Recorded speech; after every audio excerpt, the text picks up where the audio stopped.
first of all, how exciting is it to bring Mavis back to life? I love her so much. I love the film. Thank you. How did it feel stepping back into these shoes? It was so fun. I mean, I think for me, it was a no-brainer. And I love being able to have that with me. You know, family feel-good movie. And, you know, I like having that younger audience. And it's something that's sweet about it. And there's a great message in the movie. It's such a great message because it talks about family, growing up, being true to who you are. And I think that resonates with like adults and kids too. But why do you think it's so important for kids, especially now, you know, with social media and everything, why it's important that these messages don't get lost along the way?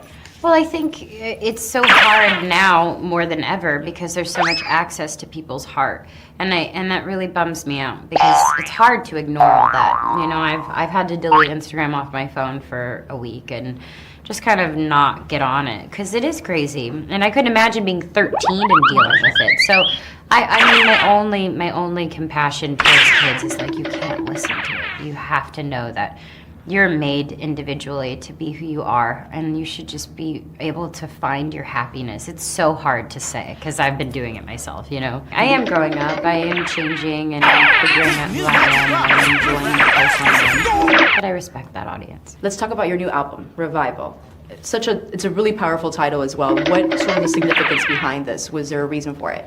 Yeah, of course. When I started recording the record, I had no idea. You know, we had maybe about 4 or 5 songs, and we did 12 songs, and I knew only 3 would make the record. And then I had no title, I had no heart. I was figuring out what I needed to say. Right. So I went to Mexico, and I brought some of my favorite producers and writers, and we basically just kind of honed in on what I wanted. And at that time, I was getting a lot of hate for my body and getting weight. And so I was in Mexico and I was just feeling all this stuff. And I would be lying to you if I said it did kind of hurt my feelings, but I kind of channeled that into my music. I felt like everybody was saying so much, and I'm like, I need to say something. Even if it has nothing to do with that. My songs on the record are Survivors, are Kill 'Em With Kindness, Rise. It's all geared towards me trying to be heard, and I think this is the best thing that I've ever done in my whole career, and I'm so excited. You surround yourself with positive, independent women, friends, family. I know that you're very big on with family. I know that you're very good friends with Taylor and Demi. How important are these friendships for you?